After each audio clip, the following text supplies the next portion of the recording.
guys! Welcome back to my channel. Ngayon, maglalakad tayo pa. Ayan.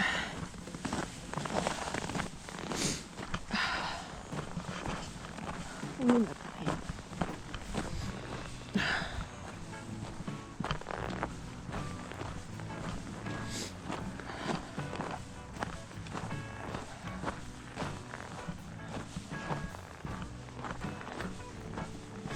Dito noon, pag walang snow, gravel yan. Yung parang dito na flat yung bisikleta ko eh. Kabago-bagong bisikleta na flat. Kasi, puro yan, gravel yan. Ang snow. Inano yan nila dito. Buti nga ngayong year na to hindi sila naglagay ng skating ring dito. Ayan. Range pala. Ayan. Puro snow yan. Ay! Kamunti ka na ako madulas. Ang dulas kasi. Yan. Ito asin at saka buhangin.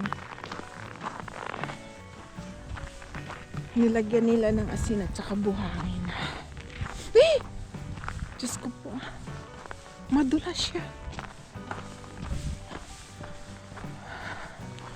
Pag ako nadulas dito, malas ko lang.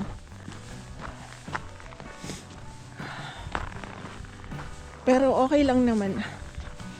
Madulas ako, feel nyo lang, hindi nyo ako makitang madulas. At saka walang makakita sa akin. Diyos ko, ang sipo ko. Ang langit ang ganda. Ang ganda ng langit. Ang ganda ng kalangitan.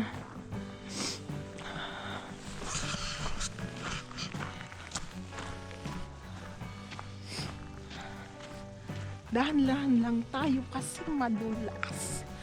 Yung pisngi ko, yung panga ko talaga parang frozen siya sa lamig. Grabe.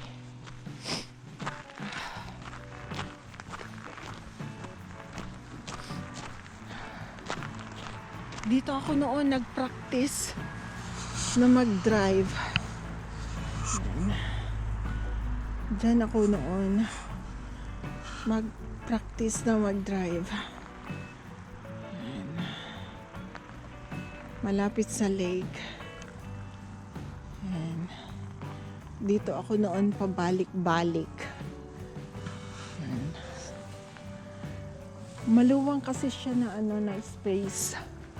Kaya dito ako noon nag-practice mag-drive. Pabalik-balik lang ako dito noon. Hanggang sa natuto ako. Hanggang sa natuto akong mag-drive.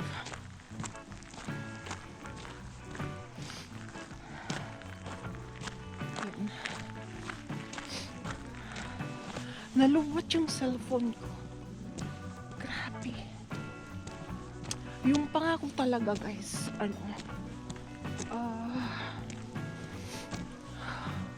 At saka yung paa ko, ang kapal na ng boots ko. Ayan yung boots ko, ang kapal. Pero, dalawa pa ang medyas ko. Pero naramdaman ko pa rin yung lamig. Yung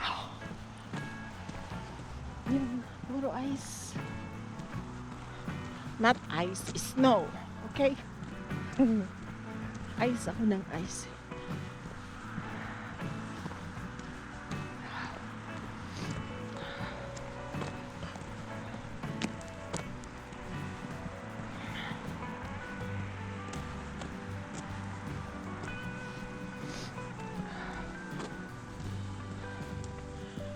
Grabe.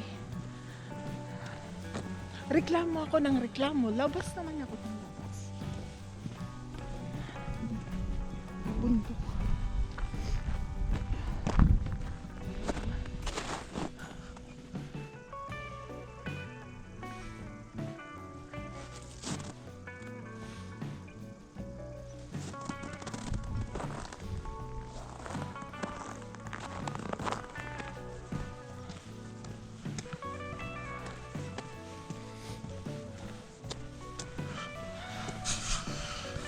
Ayan! Kalsada na. Grabe. Doon tawid tayo.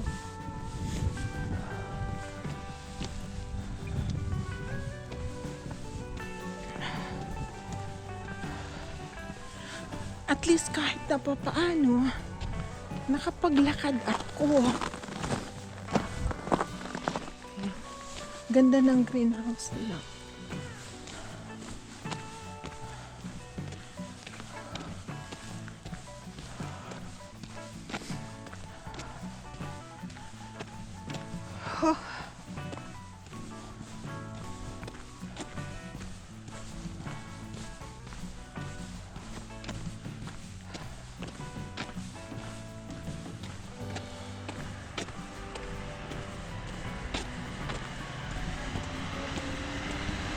Kabundukan.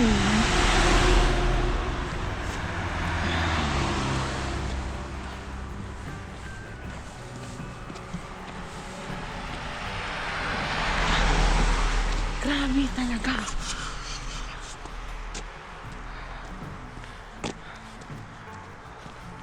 Ang lamig. Pero at least may araw na siya. Ano siya ilang araw siyang nag-permanente yung temperature na negative 13. Pababa pa siya. Ayan.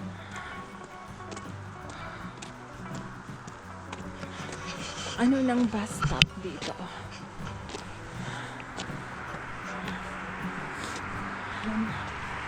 Pag nag-aantay ako ng bus,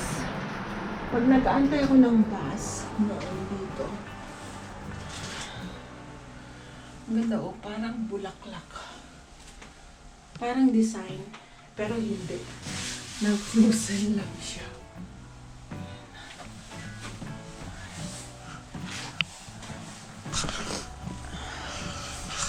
Ayan guys. Natapos na naman yung ating paglalakad. So, thank you guys. Malapit na rin ako sa bahay. Maraming salamat. And see you again next time.